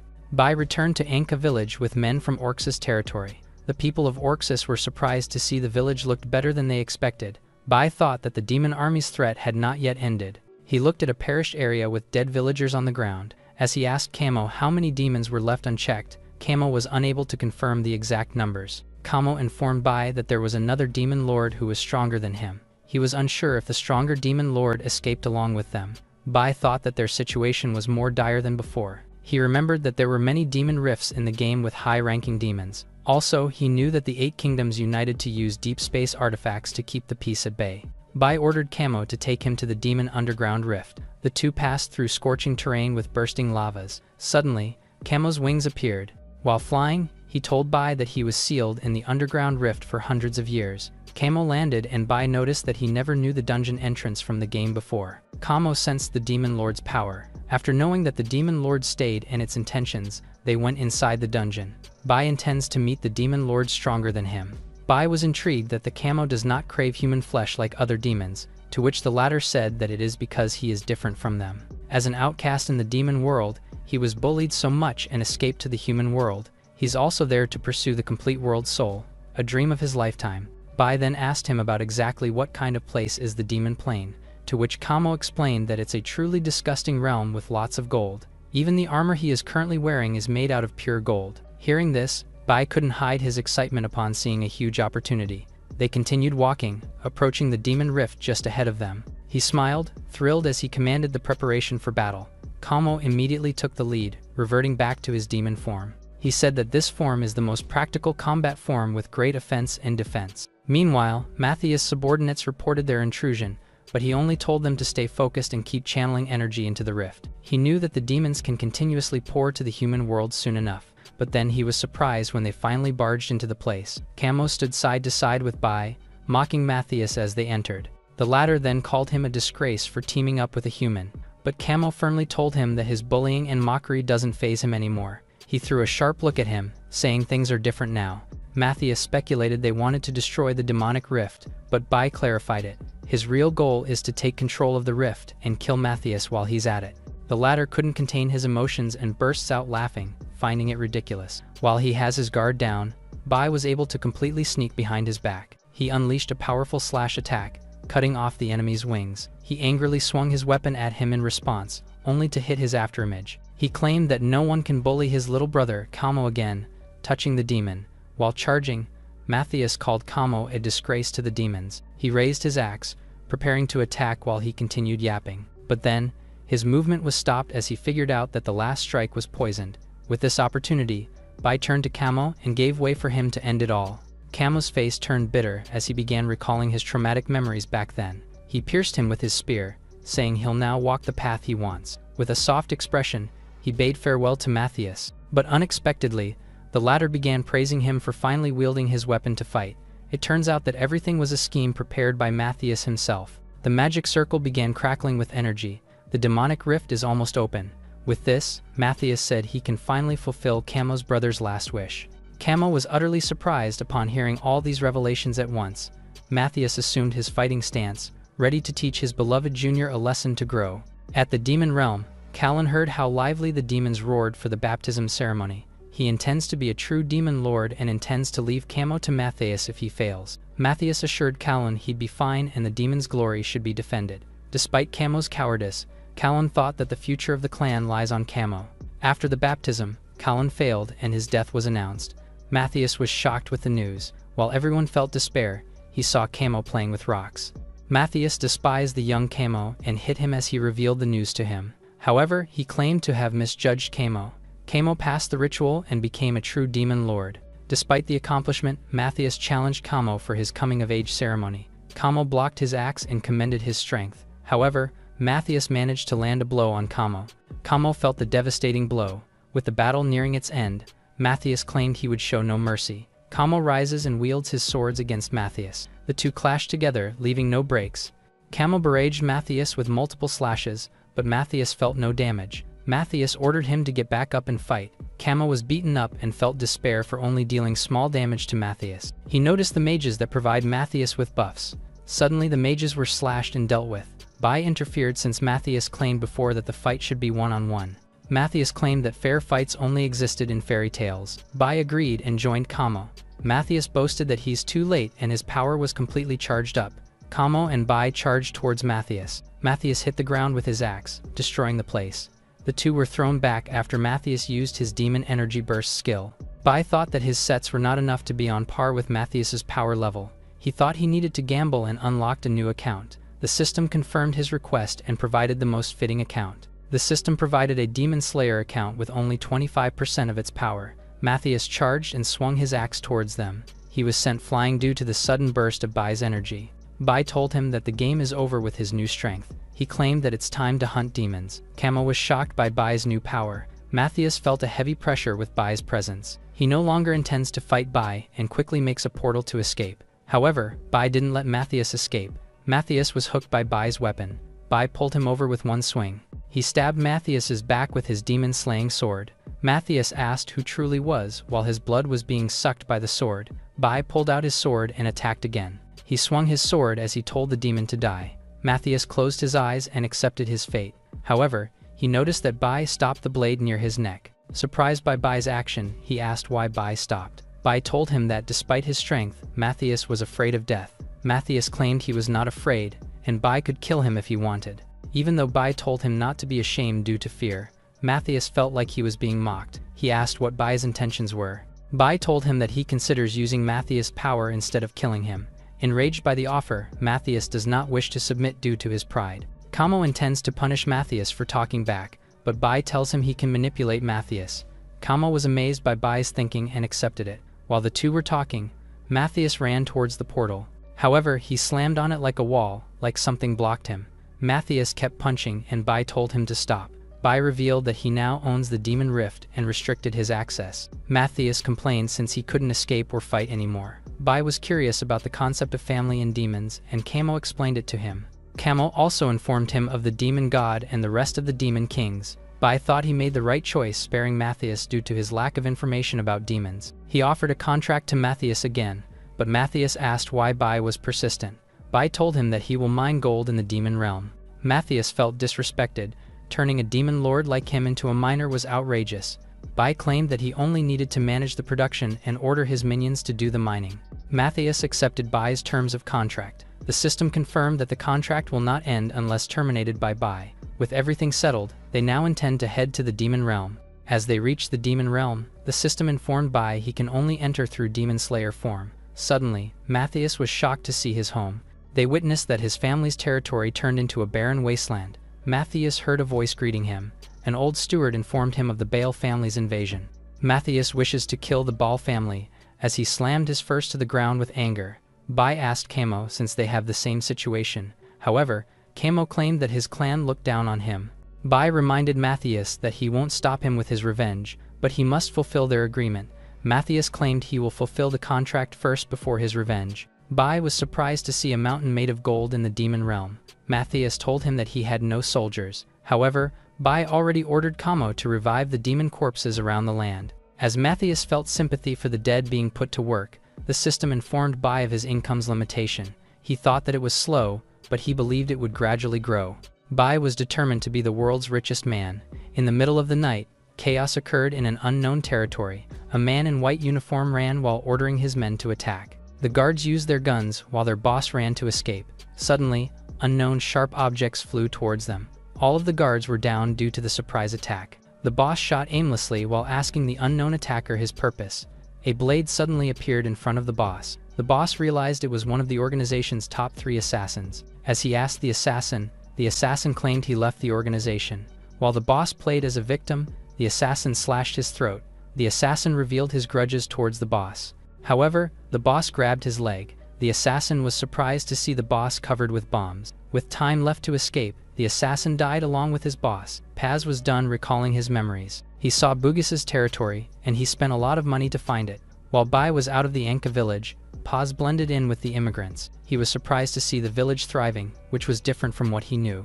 He saw Dinah and thought the kid might know everything. He asked Dinah about the church's direction and Dinah pointed it out. Paz was offered to be guided, but he declined. Dinah looked down and sensed something wrong. He felt that the aura of the stranger was the same as the previous village chief. Dinah followed Paz to the church. He intends to investigate and intends to protect the village. Dinah was surprised to hear Paz's voice. Paz knew Dinah's thoughts and mentioned his doubt. As he asked for Bugis, Dinah lied to him and tried to leave. Dinah thought he made it out by making an invitation to the banquet. However, Paz threw a knife and slashed Dinah's foot. Dinah was shocked due to sudden pain. He fell on the ground and his foot was chopped. Paz told him that he hates liars most of all. He claimed that Dinah was no threat to him at all. Paz raised his knife. He stabbed Dinah in the back. Dinah's last words were an apology to Bai since he couldn't protect the village. Paz was curious about the name he heard, but he claimed that only Bugis could threaten him. Suddenly, a drunk villager was walking around. The villager thought someone was drunk and asleep on the ground. After a careful look, the villager noticed it was Dinah's body. Dinah's mother cried and the village mourned his death. Bai looked at Dinah's covered body. Kamo sensed Bai's strong killing aura. Enraged by Dinah's death, Bai seeks revenge. The village put Dinah in the middle of piled woods for cremation. The villagers shared their feelings with Dinah's mother. Bai told them to put on hold the cremation for 3 days. The mother asked Bai why they needed to wait for 3 days. Bai intends to gamble on a what if and freeze Dinah's body with ice. He thought that Dinah's body might be resurrected as a kindler. Also, he suspected someone from the Dark Table who has hidden killer skills. Bai used his leader skill to locate the culprit. The system found the intruder and Bai knew the killer hadn't left the village yet. Bai was furious with the desire for revenge. Paz made it to the world fragment chamber of the village. He was surprised to see the world fragment. Paz remembered that Bugus wanted the treasure map from him. As he felt glad to obtain the world fragment, Bai appeared behind him. Bai attacked him, but Paz easily dodged the attack and asked who he was. Bai told him that he's here to send him off. Paz claimed that he found loot and he would steal Bai's equipment. He dashed towards Bai with the intention to collect his rare sets. Bai blocked his attack. He thought that Paz had skills and aimed for his vital points. He was aware of his difference in power regarding the hidden killer class level. Bai thought he was no match if he continued to use his assassin account. He intends to change his tactics. Paz mocked Bai after being impressed with his skills. After hearing that Paz intends to fight Bugus, Bai grants his wish. Paz was shocked to see Bai had Bugus class and equipment. He realized that he's fighting a Kindler like him. Bai commended Paz for realizing immediately that he hid his status. Paz regretted killing him from the start, but he claimed that Bugus's power was no match to him. Bai used his poisonous fog skill. While dodging, Paz was thinking how Bai managed to adapt to Bugus's power for a short time. He took an advanced antidote to cure the poison's effects. He intends to get close to Bai and win a close combat fight. With strong reliance on his combat experience, Paz dashed towards Bai. He made it past the smoke. Paz was about to pierce Bai. However, the attack failed and didn't budge. Bai punched Paz on the chest. Paz was thrown and crashed into a wall. Bai used his 100 colony transformations with a limited time of 3 minutes. As he dodged Bai's attack, Paz thought that he didn't know Bugus made a potion this strong. He tried to escape and thought he just needed the time to pass. However, Bai knew what he was thinking and gave him no time. Bai used his claw, dealing critical damage to Paz. The slash made a huge impact, and Paz's body was slammed on the ground. Paz tried to ask for a fair fight. Bai didn't give him a chance to recover and stepped on Paz's face. He stated that he couldn't forgive Paz for stealing the fragment and killing Dinah. Paz pleaded to be freed, but Bai didn't raise his foot. Bai pressed his foot on his face even more. With all the pain and suffering, Paz doesn't wish to die like his death before. Paz was still holding on to his life-saving item, which cost him a lot of money. He activated his deep space concealment item that lasts for 3 minutes. Bai noticed that Paz suddenly vanished. Paz laughed at Bai and claimed he will be back for revenge. With Paz's carelessness with his concealment, Bai claimed he would not escape. Paz ran towards the exit with excitement. However, his excitement fades after witnessing the change in environment. He saw bones on the ground and thought that he made such a good use of his deep space item. Paz continued to run since there were no monsters on his way. 3 minutes were up and he thought he made it out. He saw the village exit and intended to use his concealment item again. Paz grinned and said he would remember Bai's name. However, Bai suddenly pierced his back. Shocked to see Bai catching up to him, he asked Bai to stop. He asked how Bai found him while he was being concealed. Bai revealed his ability to locate movements within his territory. As he questioned Bai's ability to see through his artifact's power, Paz dashed towards Bai. Paz fell due to Bai's poison. He realized that Bai added poison to his blade. Paz thought that Bai's multiple skills and powers were too overwhelming. He begged for mercy and praised Bai as he wished to be spared. Bai denied his plea and all the villagers in his back were armed. Paz claimed that they shouldn't care about NPCs in this world. Enraged by Paz's words, he intends to punish him. The villagers attacked Paz with no mercy. Paz was tied to a tree branch.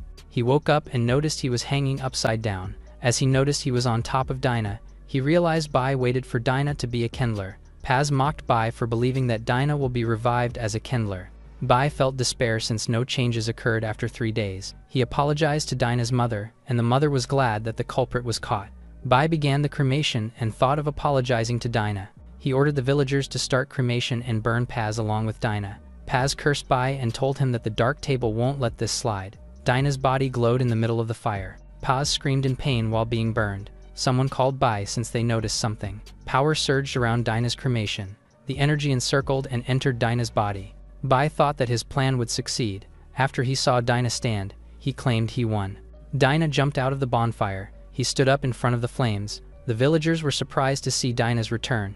Dinah's mother hugged him immediately and welcomed him back. Despite being covered in burns, Paz claimed he may not be the Dinah they knew. Bai thought of it too, but he intended to check Dinah's next move. Dinah stared at Paz's dire state. Dinah claimed he remembered everything even the day he died. He raised his fist and a swirling flame gathered around him. Dinah punched Paz with bursting flames. There was nothing left but his ashes. Paz's last words remained to be the dark table's revenge. Dinah called out to Bai. He thanked Bai for having faith that he'll be reborn. However, Dinah grinned. He unleashed multiple fireballs and attacked Bai. Bai dodged them all and noticed Dinah's power level. The villagers asked them to stop and accused Dinah of being crazy. Kamo intends to teach Dinah a lesson. However, Bai told him to stop. Bai suddenly appeared behind Dinah. He agreed to Dinah's challenge and used a slash. Dinah vanished, and Bai was surprised with Dinah's escape. While Dinah's power emerged, the villagers asked them to stop the fight. Dinah had wings made of fire while saying that Bai was lucky to survive. He made a huge fireball and threw it towards Bai. Bai was impressed. He accepted Dinah's final blow and teleported behind him. Dinah managed to still throw the huge fireball on Bai. Bai dodged, leaving the fireball exploding in the night sky. The fireball turned into fireworks. Bai admired the fireworks and asked if Dinah adapted to his new power. Dinah thanked him again and still aims to be his right-hand man. Bai praised Dinah for being ambitious. Kamo interfered, claiming he's the right-hand man and Dinah will be the left. Dinah was hit on the head by his mother. Kamo giggled, watching Dinah getting scolded. With Dinah's death resolved, Bai thought of advancing to explore other places. He set his eyes on the Duchy of Elena. The princess was writing a letter for Bai. She took note of the days since their last meeting at the burnt jungle. She wrote about her dream, witnessing the first king once again. After reporting the kingdom's state, she received a gentle encouragement from the king. Since the baron was not present at his manor, the princess and her guards purchased a property using the gold coins. While waiting for the baron, they surveyed the city, and everyone was still thankful to have a home in the midst of war. The princess shared her thoughts about the kingdom's restoration in her letter. Suddenly, the princess stopped writing. She crumpled her paper. The princess burned the letter that was supposed to be for Bai. She wished for Bai to visit her. She stood up and shook her head while thinking of not relying too much. Suddenly, someone knocked at the door, informing the princess of the baron's arrival. The princess intends to persuade Baron Robbie to help her with the kingdom's restoration. The princess and her guards greeted Baron Robbie. The baron stopped the princess since he knew of their purpose. Rob asked the princess if she knew the weight of her gold. The princess was shocked that the baron knew of her actions regarding her use of gold. Rob told her that he's just a merchant uninterested in politics. He claimed that he will only side with anyone who can bring food and benefit his people.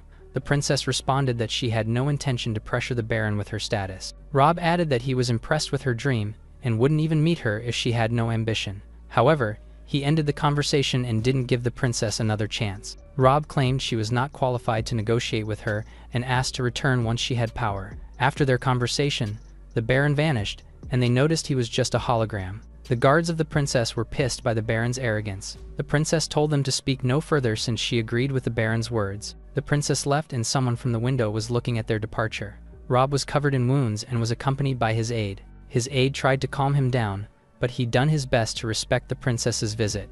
He tried to persuade the other lords for trading routes, but was caught in the demon army's attacks. Rob thought the queen would be alerted due to the alarming rate of destruction in the kingdom. A few days have passed. The guards were worried since the princess hasn't left her room in days. They left her food in front of his door and left. The princess sighed as she heard her guards leave. She looked at the window and noticed someone. She saw Bai under the moonlight. Upon his arrival, Bai invited the princess for a ride. The princess looked at him. Mina accepted his invitation and held his hand. They rode together on Bai's dazzling horse. As he advised her to hold on tight, Mina blushed and nodded. They left the princess's manor. They flew on top of the calm lakes under the moonlight. They even visited the woods with glimmering fireflies. They traveled in the highest skies of the city. Mina was having a good time. Bai was glad that the princess enjoyed the ride. Bai asked if Mina was feeling better after landing on the mountain with the castle's view.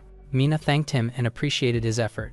She told him that he temporarily forgot her own worries. Bai pointed out the city and asked the princess of her thoughts regarding Elena Duchy. He claimed that the Elena Duchy was no match compared to the glory of the Star Glory Kingdom.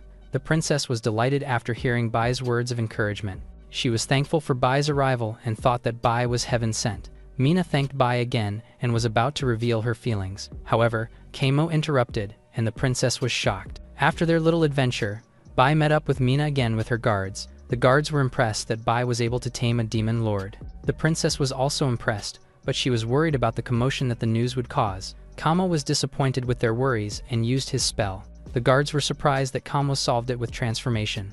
Bai told Kamo to settle down with a lesser look since having good looks might create a misunderstanding. Kamo transformed again into a handsome human form. Bai asked to continue talking business with the princess. He told him that he knew their situation and suggested they rely on themselves. Harry told him that they also wished to use the Baron's influence for information and mentioned the Restorationists. Bai thought that Rob belonged to the Restorationists, a secretive group of elders that were hidden in the 8 nations. He suggested that they should make the Restorationists come to them. Gray thought it was ridiculous. However, Bai told them they will use the princess's reputation. Daegu asked if they would give out money to the citizens to gain reputation, but Bai denied the idea. As he revealed his new approach, Bai suggested turning Mina into a national idol. Knowing that people praise and idolize heroes of war, he thought that Mina should be an idol who understands the people. He told the princess to use her charm to win the hearts of the people. Harry was worried about the 8 nations, but Bate told them that they will temporarily hide their identities. Mina agreed to his idea, and Bai suggested visiting Rob once again for the transcendent crystal communicator. Gray told him that only nobles and royalty can afford the magic crystal. Bai told them it was a crucial item for the princess' popularity, but Harry told him that Rob refused to help. With pure determination, Mina ordered everyone to meet up with Baron Rob. Bai thought he could just continue his journey on his own. However, he doesn't want the worst ending to happen. He remembered that the last battle in the game was against Mina and the First King. Despite struggling to win the game, he managed to defeat Mina by killing her. He thought of a pulled-out blade with gushing blood. Bai felt he didn't want to end things in tragedy. Instead, Bai thought of marrying the princess once he became king. He knew that his life was no longer a game. Bai's goal was